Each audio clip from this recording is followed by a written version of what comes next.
Hello दोस्तों, नमस्कार।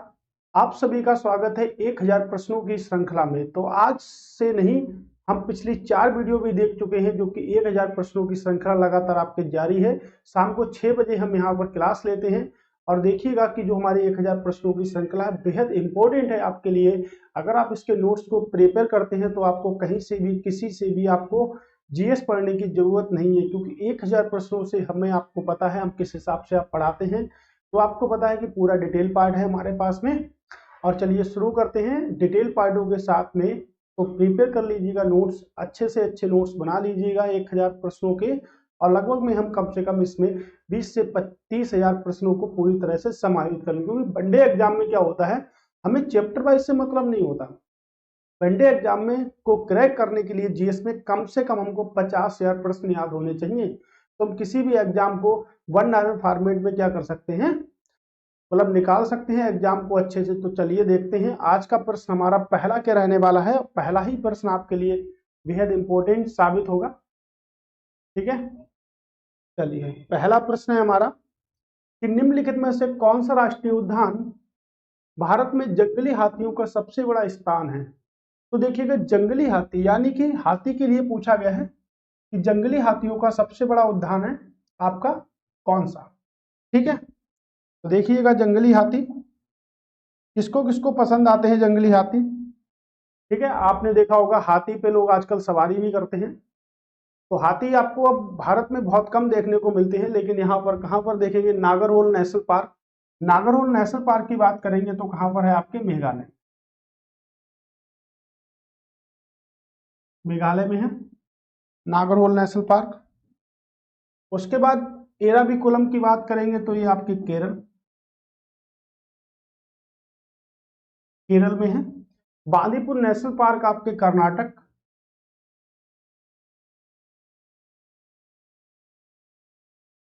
कर्नाटक के बाद पारबाबिकुलम नेशनल पार्क आपके केरल में। तो केरल के आपको 2 नेशनल पार्क यहाँ पर प्रदर्शित हुए हैं। और देखिएगा प्रश्न है हमारा, जंगली हाथियों के लिए कौन सा अभ्यारण्य प्रसिद्ध है। तो बांदीपुर नेशनल पार्क। ये 1974 में 1974 के तहत प्रोजेक्ट टाइगर के अंतर्गत रखा गया था। प्रोजेक्ट टाइगर, प्रोजेक्ट टाइगर के अंतर्गत रखा गया था। लेकिन प्रोजेक्ट टाइगर कब आया था, तो प्रोजेक्ट टाइगर की जो शुरुआत की गई थी वो 1973 में की गई थी, और इसको 1974 में प्रोजेक्ट टाइगर के अंतर्गत शामिल किया गया था। और इसमें सबसे ज्यादा जंगली हाथियों के लिए संरक्षित होता है। इसके साथ में एक नेशनल पार्क और भी है जो जंगली हाथियों के लिए संरक्षित किया गया है, जिसे कहा जाता है Nilgiri bio reserve. Bio reserve ये कहां पर है, तो ये आपके तमिलनाडु में है। तमिलनाडु, यहाँ पर आपके किस में है, तमिलनाडु में है। ठीक है, तो ये आपका तमिलनाडु में इसके साथ ही संरक्षित होता है। ठीक है, तो याद रखिएगा आप लोग इस बात को। और यहाँ पर इस जो नेशनल पार्क की जो खासियत है, यहाँ नीलगिरी की पहाड़ियां भी हैं। तो नीलगिरी की पहाड़ियों पर एक जनजाति पाई जाती है जिसे कहते हैं टोडा जनजाति। तो प्रश्न भी कई बार पूछता है कि टोडा जनजाति किन पहाड़ियों पर पाई जाती है, तो नीलगिरी की पहाड़ियों पर टोडा जनजाति पाई जाती है। प्रोजेक्ट टाइगर जो है वो 1973 के अंतर्गत 74 में स्थापित किया गया बांदीपुर नेशनल पार्क। यह हम कह सकते हैं बाघ परियोजना के तहत एक दिवस में बनाया गया। तो हम कह सकते हैं कि 29 जुलाई को हम बाघ दिवस के रूप में मनाते हैं। 29 जुलाई को हम बाघ दिवस के रूप में बनाते हैं। ठीक है, तो याद रखिएगा, बेहद इंपॉर्टेंट प्रश्न है आपके लिए। अगले प्रश्न की ओर मूव करते हैं। और अगला प्रश्न है हमारा,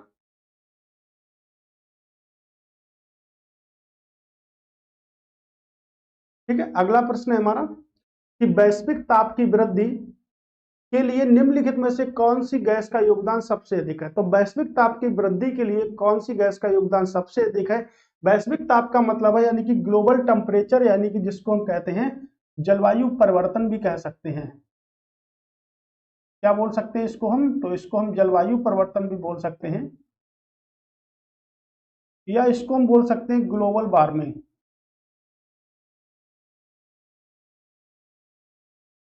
ग्लोबल वार्मिंग हिंदी में अगर इसको बोलें तो भूमंडलीय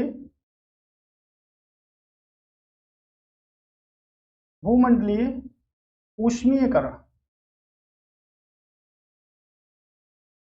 भूमंडलीय ऊष्मीकरण के नाम से भी इसको हम जानते हैं। तो देखिएगा कि जो वैश्विक ताप होता है क्या होता है कि जैसे धूप होती है मौसम में, लेकिन फिर भी क्या होती है, बारिश होती रहती है।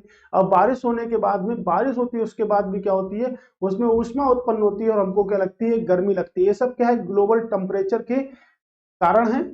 तो देखिएगा सबसे अधिकतम योगदान रखती है आपकी कौन सी, कार्बन डाइऑक्साइड, जिसे हम कहते हैं CO2। कौन सा आंसर सही होगा, कार्बन डाइऑक्साइड। तो देखिएगा ये सभी क्या ग्रीन हाउस गैसें हैं, तो उनको थर्ड पार्ट में अगर हम बोले तो इनको ग्रीन हाउस गैसें भी बोलते हैं, ग्रीन हाउस गैस के भी नाम से जानते हैं। तो देखिएगा कार्बन डाइऑक्साइड है आपकी सबसे खतरनाक, फिर है जलवाष्प, जिसे बोलते हैं वाटर वेपर। जलवाष्प के बाद बात करेंगे तो देखिएगा CFC क्लोरोफ्लोरोकार्बन, CH4 मीथेन, उसके बाद बोले तो नाइट्रस ऑक्साइड, नाइट्रस ऑक्साइड। ये सभी क्या है आपकी वैश्विक तापमान के लिए उत्तरदायी गैसें होती हैं, जिन्हें हम ग्रीन हाउस गैसें भी कहते हैं। तो याद रखिएगा ये आपके ग्रीन हाउस गैसें भी हैं, ठीक है। तो इसके लिए क्या होगा, कार्बन डाइऑक्साइड होगा। तो कार्बन डाइऑक्साइड जो सबसे ज्यादा हमें मिलता है, सबसे ज्यादा प्रदूषित जो होता है, इसके स्रोत क्या होते हैं सबसे बड़े, तो इसका सबसे बड़ा स्रोत है आपके पेट्रोलियम। पेट्रोलियम इसका सबसे बड़ा स्रोत है, और प्लस में परंपरागत चूल्हे, जो हमारे घर में चूल्हे होते हैं, तो परंपरागत चूल्हा जो है वो आपके CO2 का सबसे बड़ा स्रोत है, ठीक है। ओके, तो वैश्विक तापमान की वृद्धि के लिए कौन सबसे ज्यादा जिम्मेदार है, तो CO2, कार्बन डाइऑक्साइड। ओके, चलिए अगला प्रश्न है।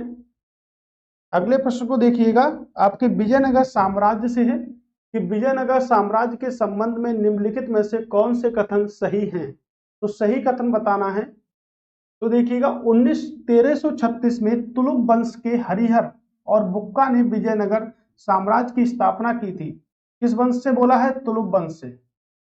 दूसरा है कि विजयनगर के सबसे महान शासक कृष्णदेवराय संगम वंश से संबंधित थे। तो देखिएगा संगम वंश से संबंधित थे, कौन सबसे महान शासक, कृष्णदेव राय। तो क्या सही है, पूछ रहा है कि सही उत्तर का चयन कीजिए। केवल एक सही है, केवल दो सही है, एक व दो दोनों सही है, ना तो पहला सही है ना ही दूसरा सही है। अगर बात करें कि विजयनगर जो साम्राज्य था, इसकी स्थापना 1336 में दो सगे भाई हरिहर और बुक्का ने की तो थी, लेकिन ये किस वंश से थे, तो ये आपके तुलुक वंश से ना होकर किस वंश से थे, तो ये संगम वंश से थे, संगम वंश से थे, ठीक है। विजयनगर साम्राज्य के सबसे महान शासक कृष्णदेव राय संगम वंश से संबंधित थे, तो भाई ये संगम वंश से नहीं संबंधित थे, और ये किस वंश से संबंधित थे, तो चेंज कर दिया गया है, ये तुलुक वंश से संबंधित थे, ठीक है, ये तुलुक वंश से संबंधित थे। तो कृष्णदेव राय को ने अपने साम्राज्य के सबसे शक्तिशाली राजा थे, और इन्होंने क्या किया था, तो इन्होंने अष्टदिग्गज एक सभा का आयोजन किया था, और इन्होंने एक रचना लिखी जिसे कहते हैं अमुक्त मल्ल्याद। अमुक्त मल्ल्याद, अमुक्त मल्ल्याद इन्होंने एक रचना लिखी थी, ठीक है। इन्होंने रचना जो लिखी थी उसे अमुक्त मल्ल्याद के नाम से जानते हैं। एक किस भाषा में लिखी गई थी, तो ये भी प्रश्न कई बार पूछा गया है, तेलुगु भाषा में, ठीक है, ये तेलुगु भाषा में लिखी गई थी। ओके, ये तेलुगु भाषा में लिखी गई थी। तो अगर ए भी गलत है, ए भी गलत है, तो आंसर हमारा क्या सही होगा, आंसर नंबर डी हमारा राइट आंसर होगा यहां से, ठीक है। चलिए अगले प्रश्न की बात करते हैं। अगर विजयनगर साम्राज्य की और बात कर लें, तो विजयनगर साम्राज्य की कैपिटल है हम्पी। इसे विश्व विरासत सूची में भी शामिल किया गया था। भारत की विश्व विरासत सूची में 40 स्थल हैं, जिसमें से इसे शामिल किया गया था 1986 में हम्पी को। हम्पी कहां पर है, तो कर्नाटक में आपके हम्पी है। ओके, अगला प्रश्न, निम्नलिखित में से कौन सा एक संवैधानिक निकाय नहीं है, ठीक है। भारत में कुछ क्या होते हैं, संवैधानिक निकाय होते हैं। तो सरकार के कुछ निकाय होते हैं, तो सरकार के अगर निकाय की बात करें, ठीक है, तो सरकार के निकाय को आप देखिएगा 3 प्रकार से होते हैं। पहले होते हैं संवैधानिक निकाय,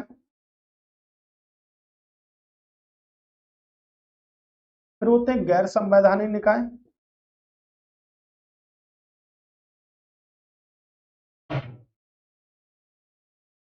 ठीक है, तो आपके ये होते हैं। उसके बाद अगर बात करें, ठीक है, तो संवैधानिक निकाय क्या होते हैं? वे निकाय जिनकी चर्चा संविधान के अंतर्गत की जाती है उन्हें क्या कहते हैं? संवैधानिक निकाय कहते हैं। वे निकाय जिसकी चर्चा संविधान के अंतर्गत की जाती है, संविधान के द्वारा बनाए गए हैं, उन्हें संवैधानिक निकाय कहते हैं। जिनकी चर्चा संविधान के अंतर्गत नहीं की जा सकती है उन्हें क्या कहते हैं? तो उन्हें गैर संवैधानिक निकाय कहते हैं। ओके, अब देखिएगा कि संवैधानिक निकाय नहीं है तो देखिए भारत का निर्वाचन आयोग जो है ये आपका भारतीय संविधान के भाग नंबर 15 के अंतर्गत आता है। भाग नंबर 15 में क्या आता है? आपके निर्वाचन आयोग। और इससे अगर आर्टिकल की बात करें, अनुच्छेद की बात करें, तो अनुच्छेद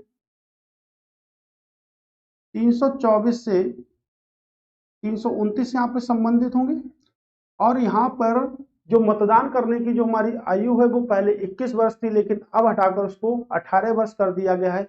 किस संशोधन के द्वारा कर दिया गया है? तो 61 संविधान संशोधन 1988 के द्वारा मतदान की आयु 21 वर्ष से घटाकर कितनी कर दी गई? 18 वर्ष कर दी गई।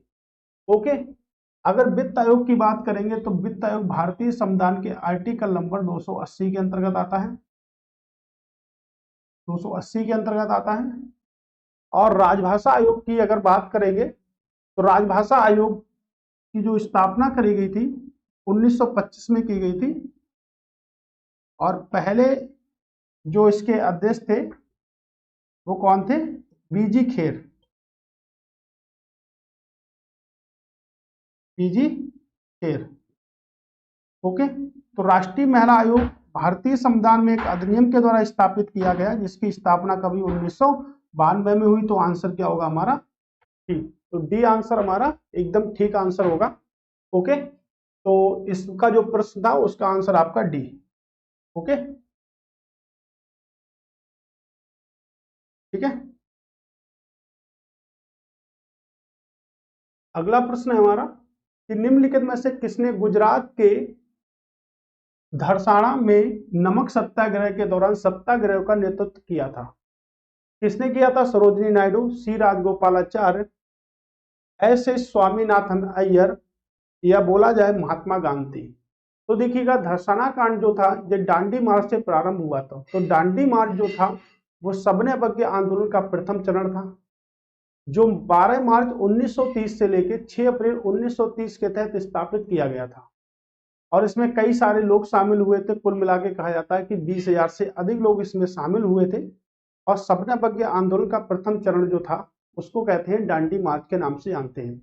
उसमें नमक सत्याग्रह कहा जाता है उसे। और उसी में धरसाना नामक एक स्थान है जिसका नेतृत्व जो किया था वो किसने किया था? सरोजिनी नायडू ने किया था। किसने किया था? सरोजिनी नायडू ने किया था। महात्मा गांधी ने दांडी मार्च की शुरुआत की थी। आंदोलनों में जो महत्वपूर्ण भूमिका रही थी गांधी जी की 1919 से लेके 1942, इसे गांधी एरा के नाम से इसको हम जानते हैं, यानी कि गांधी युग 1919 से लेके 1942 के तहत है। अगर बात करें सी राजगोपालाचार्य की, तो राजगोपालाचार्य जो हैं वो क्या थे? गांधी जी के समधी जी थे। ठीक है, तो राजगोपालाचार्य ने भी कई सारे संगठन यानी कि भारत के प्रथम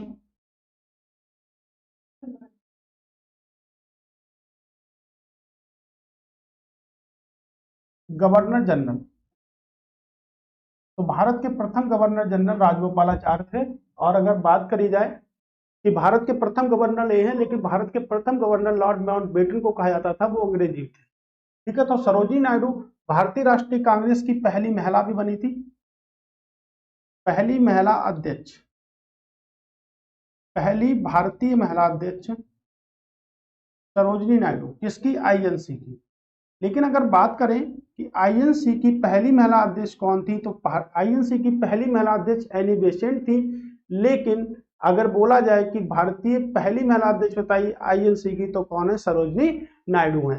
तो इसका आंसर क्या होगा आपका? सरोजनी नायडू। ओके, चलिए अगले प्रश्न की ओर देखते हैं। भारत में कौन से दो भारतीय राज्य राष्ट्रीय जलमार्ग 5 से जुड़े हुए हैं? तो राष्ट्रीय जलमार्ग 5 से जुड़े हुए हैं, यानी कि NW5 की बात करी जा रही है। तो भारत का सबसे बड़ा, अगर बात करें, बिगेस्ट बात करें कि भारत का सबसे बड़ा क्या है, तो भारत का सबसे बड़े की अगर बात करेंगे तो हल्दिया,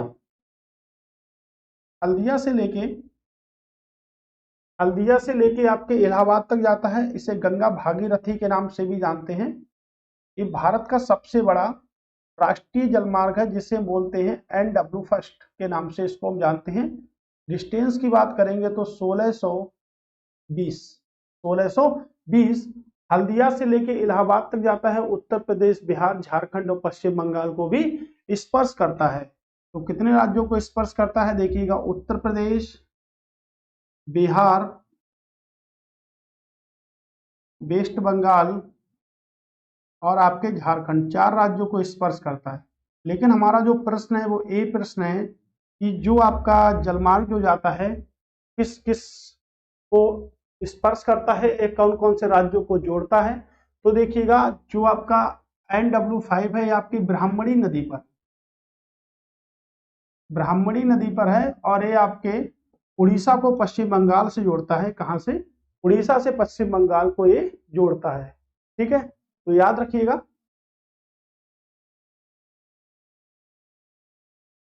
ठीक है, क्वेश्चन नंबर 89, निम्नलिखित में से कौन सा सुमेलित नहीं है? तो याद रखिएगा, क्या पूछा है कि कौन सा सुमेल नहीं खाता है? तो देखिएगा, सुमेल नहीं खाता है। ठीक है, तासा जो होता है ताबा तथा तिनका होता है। ताबा की अगर बात करेंगे तो राजस्थान के खेतड़ी में, राजस्थान के खेतड़ी में सबसे ज्यादा पाया जाता है।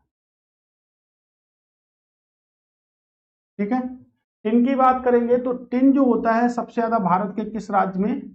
छत्तीसगढ़ राज्य में होता है टिन सबसे ज्यादा।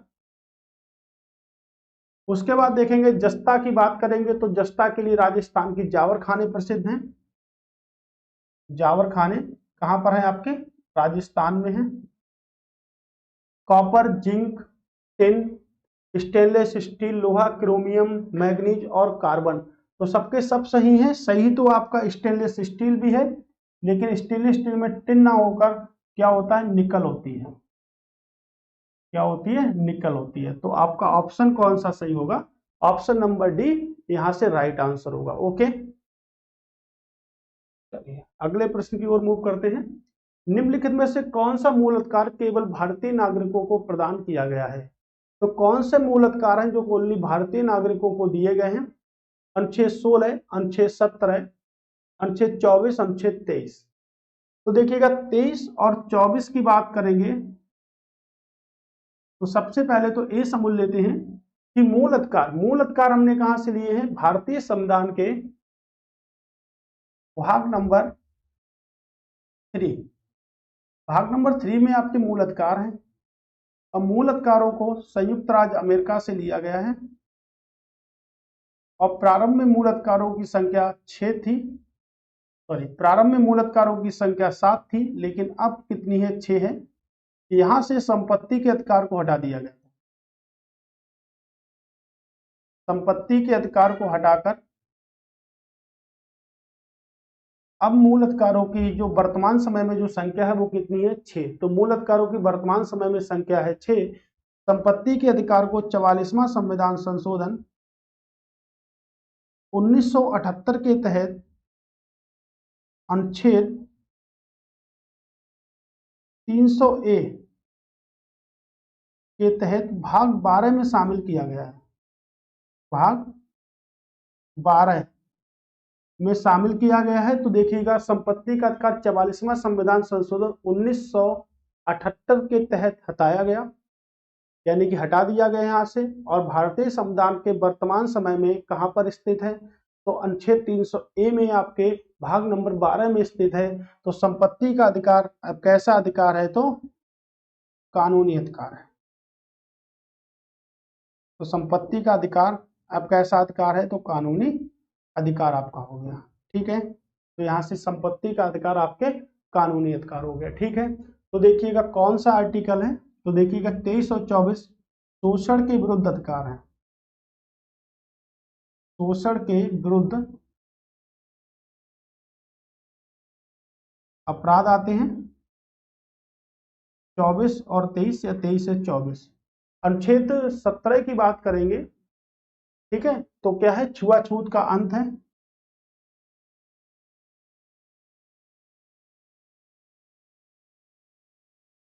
छुआछूत का अंत। और अगर बात करेंगे आर्टिकल नंबर 16 की, तो लोक नियोजन।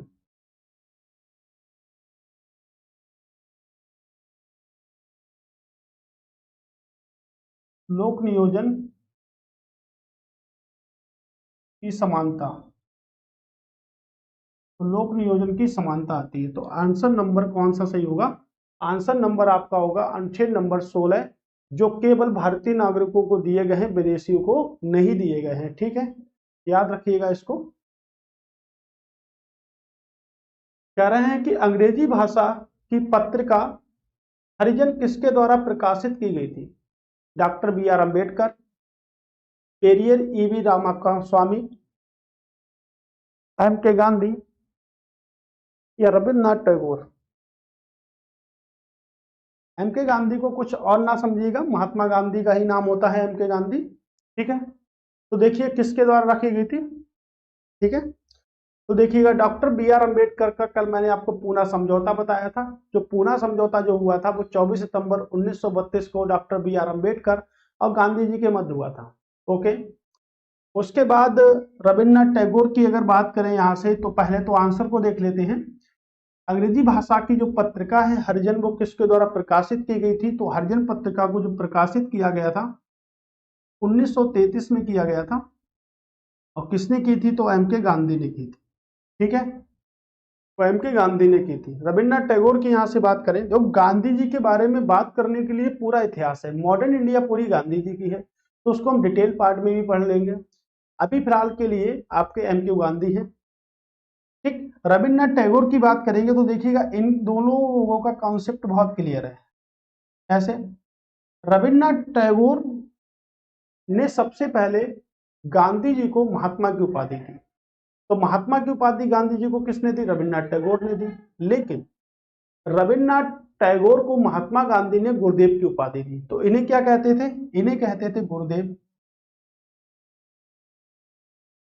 और इनको कहते थे महात्मा। तो गांधी जी को महात्मा की उपाधि किसने दी? तो गांधी जी को महात्मा की उपाधि रविन्द्रनाथ टैगोर ने दी। फिर रविन्द्रनाथ टैगोर को महात्मा गांधी ने कौन सी उपाधि दी? गुरुदेव की उपाधि दी। इन्होंने एक पुस्तक लिखी थी जिसके लिए नोबेल पुरस्कार मिला था, उसे कहते हैं गीतांजलि। गीतांजलि पुस्तक जो लिखी थी रविन्द्रनाथ टैगोर ने लिखी थी, और इसके लिए नोबेल पुरस्कार से भी सम्मानित किया गया था। ओके, तो इन्होंने कई देशों का राष्ट्रीय गान लिखा था, जैसे भारत का भी लिखा था, उसके बाद बांग्लादेश का लिखा था, और कुछ साक्ष्यों एविडेंसों से हमें पता चलता है कि इन्होंने श्रीलंका का भी राष्ट्रीय गान लिखा था। ठीक है, डॉक्टर बी आर अम्बेडकर के बारे में तो आप लोग जानते ही होंगे, दलितों को पूरा सहयोग करा था। आप देखिएगा कि वो जो स्थिति रही होगी, आज भी भारत के सामाजिक तत्वों के आधार पर अगर देखा जाए तो दलितों को आज भी ज्यादा उच्च स्थान नहीं है।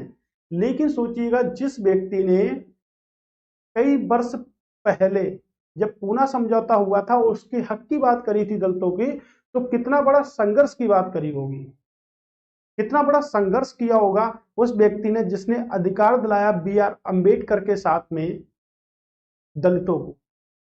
तो किसने दिलाया? सभी को पता है, पूना पैक्ट हुआ जो दलित वर्गों से संबंधित था 24 सितंबर 1932 को। उस समय की घटना कितनी दर्दनाक रही होगी 1932 से पहले, कि दलित वर्ग के जो हमारे व्यक्ति लोग हैं उनको क्या था, भारत में कुएं से पानी पीने का भी हक नहीं था, किसी रिक्शे पे बैठ नहीं सकते थे, मतलब कहीं पर बैठने का हक नहीं था। तो उनको हक दिलाने वाले जो व्यक्ति थे महात्मा गांधी थे, और डॉक्टर बी आर अम्बेडकर के सहयोग से हुआ था।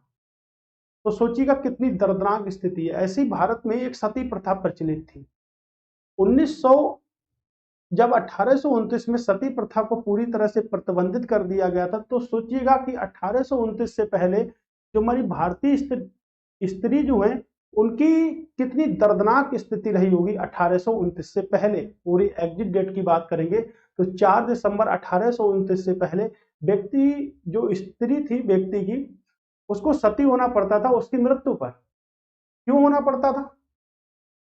क्यों? उसकी डेड बॉडी के साथ में उसको जिंदा जला दिया जाता था। कुछ ऐसी सती प्रथा थी। इसका जो उल्लेख जो मिलता है वो भानुगुप्त के एरण अभिलेख से मिलता है। एरण का अभिलेख जो है वो आपके कहां पर है? मध्य प्रदेश में है।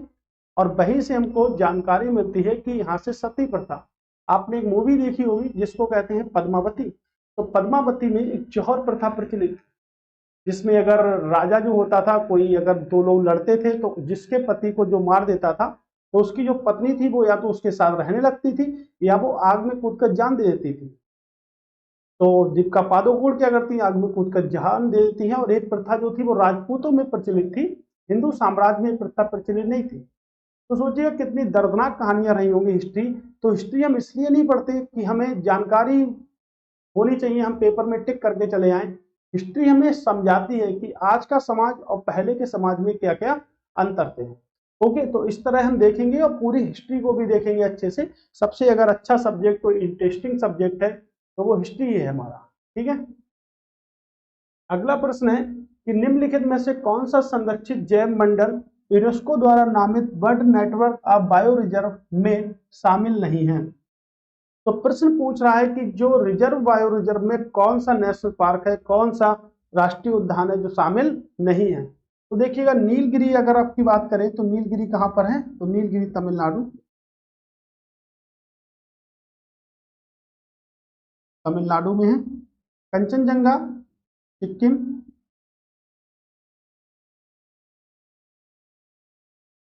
कंचनजंगा सिक्किम में। नोकरेक की बात करेंगे तो नोकरेक आपका मेघालय। और मानस की बात करेंगे, ठीक है, आप बताइएगा कहां पर है मानस। ठीक है, मानस की बात करेंगे तो मानस कहां पर है? आपके असम में। तो किसको आज तक शामिल नहीं किया गया? तो शामिल आज तक आपके मानस राष्ट्रीय उद्यान को अभी तक शामिल नहीं किया गया है। ठीक है, चलिए अगला है कि भारत के निम्नलिखित बंदरगाहों को उत्तर से दक्षिण तथा उनके स्थानों के क्रम को व्यवस्थित कीजिए। इसके लिए आपको एक मैप की आवश्यकता होगी। जैसे अगर मैं बात करूं, ये देखिएगा, ये दिशा है हमारे पास में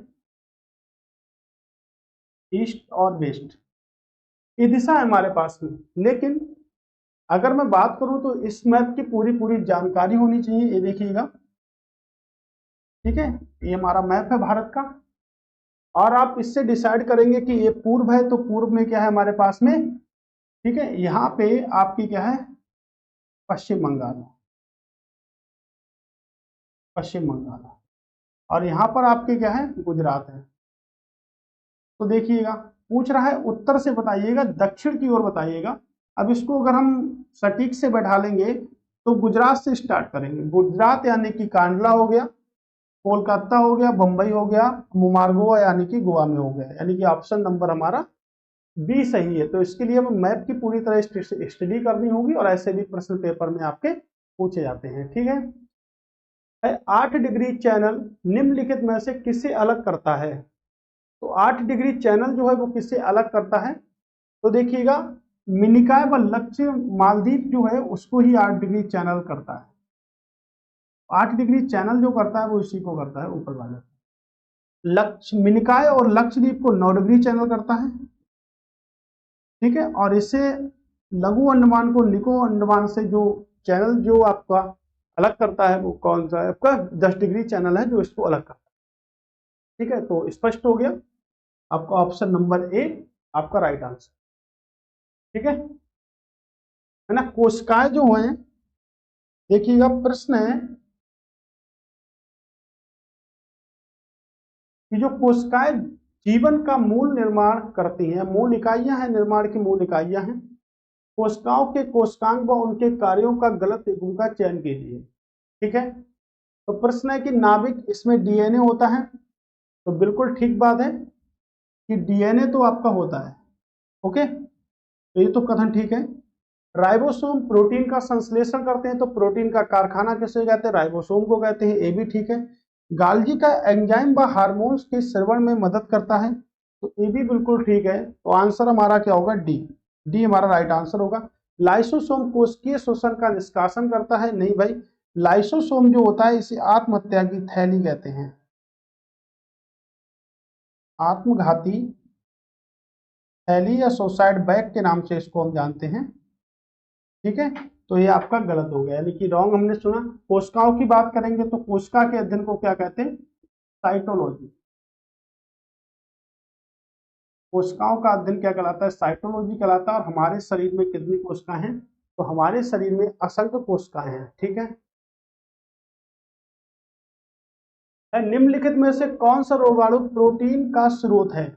तो कौन सा रोगाणु जो है वो प्रोटीन का स्रोत है? प्लाज्मोडियम, साइनोबैक्टीरिया, या खमीर, या है स्पाइरुलिना।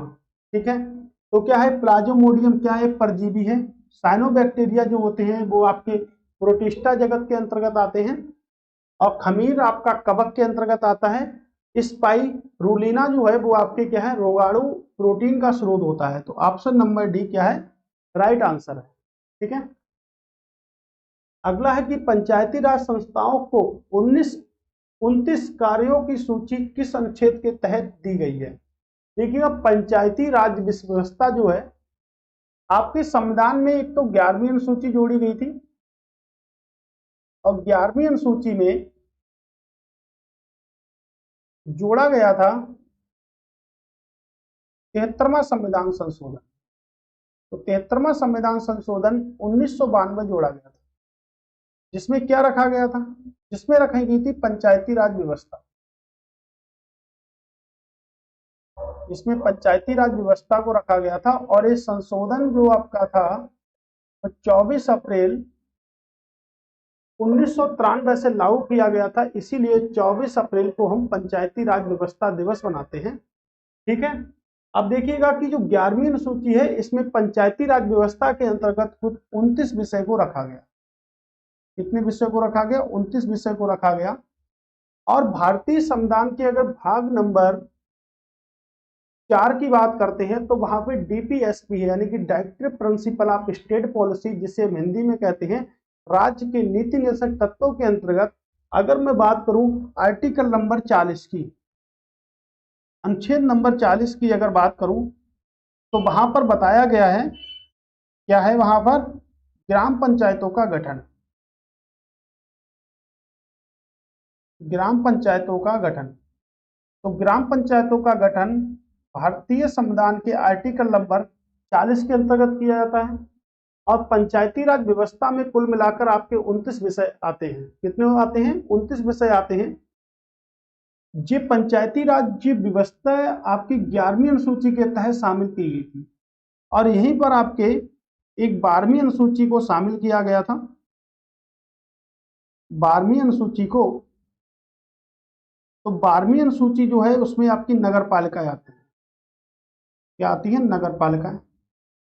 तो इसे शामिल किया गया था 74वां संविधान संशोधन। 74वां संविधान संशोधन 1992 में भी इसे शामिल किया गया था। इसे भी लागू कब किया गया था? 1993 से इसे लागू किया गया था। और इसमें कुल मिलाकर आपके कितने सब्जेक्ट आते हैं? तो इसमें कुल मिलाकर आपके 18 विषय आते हैं। तो पंचायती राज व्यवस्था में टोटल कितने विषय हैं? तो पंचायती राज व्यवस्था में टोटल 29 विषय हैं। और आपके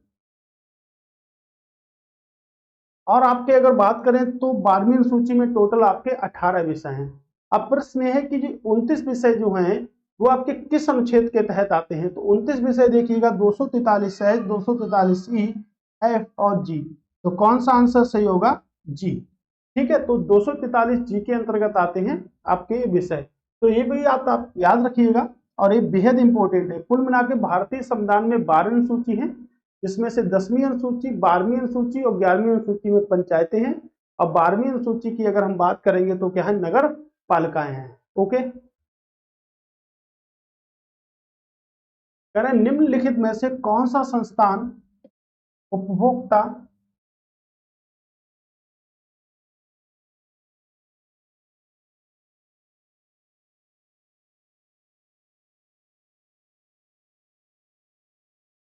निम्नलिखित में से कौन सा संस्थान उपभोक्ता मूल्य सूचकांक यानी कि शहरी श्रमकेतर कर्मचारी को संकल्पित करता है?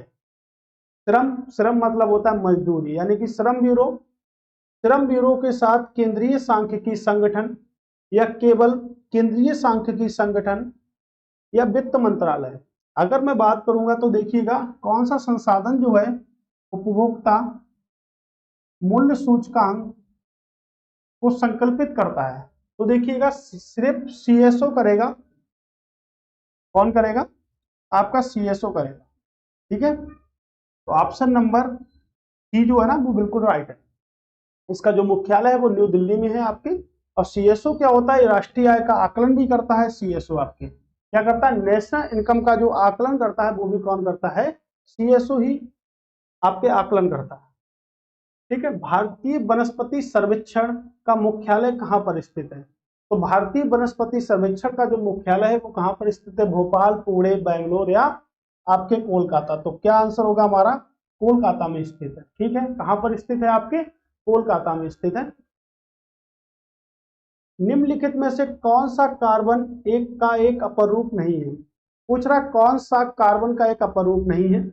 ओजोन, ग्रेफाइट, हीरा या बक मिस्टर रूफलिन। ठीक है, इसे हम हिंदी में डायरेक्टली बोल सकते हैं फुलरेन।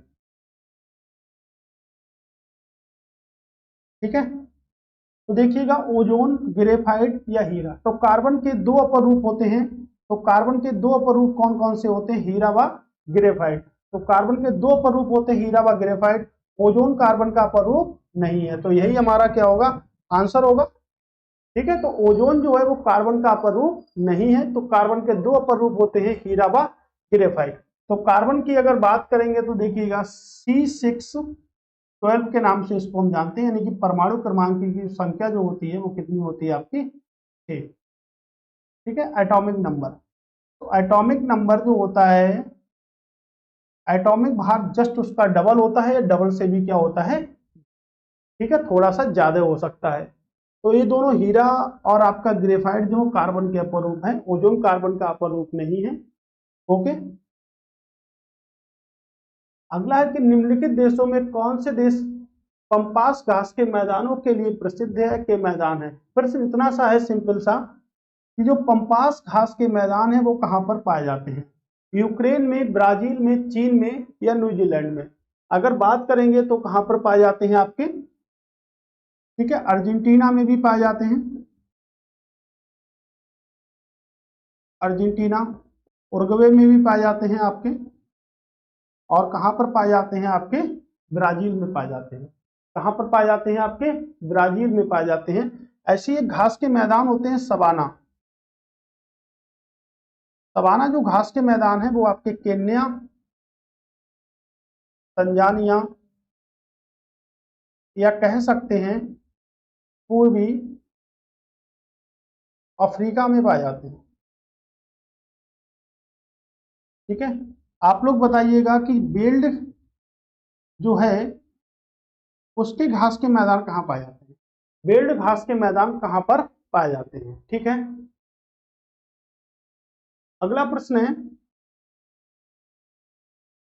कि दाचीगम राष्ट्रीय पार्क कहां पर स्थित है? तो दाचीगम राष्ट्रीय पार्क कहां पर स्थित है? उत्तराखंड, मणिपुर, कर्नाटक या आपके जम्मू कश्मीर में? तो दाचीगम नेशनल पार्क की बात अगर उत्तराखंड की बात करें तो उत्तराखंड में कई सारे नेशनल पार्क हैं, जैसे जिम कॉर्बेट नेशनल पार्क,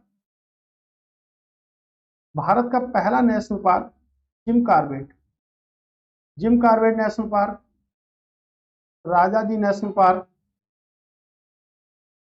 फूलों की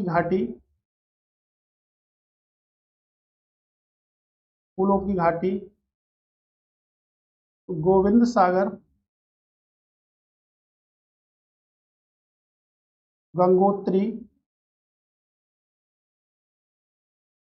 यमुनोत्री,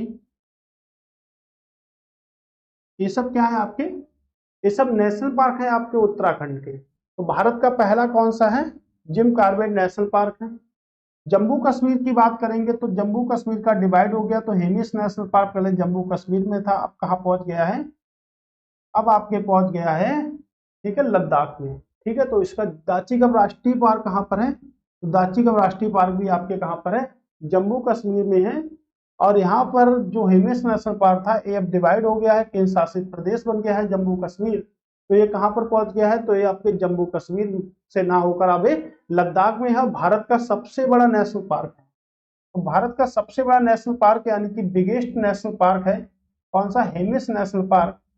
लेकिन अगर बात की जाए कि भारत का सबसे पहला नेशनल पार्क कौन सा है, तो भारत का सबसे पहला नेशनल पार्क है Jim Corbett national park, Bharat का सबसे पहला नेशनल पार्क है। ओके,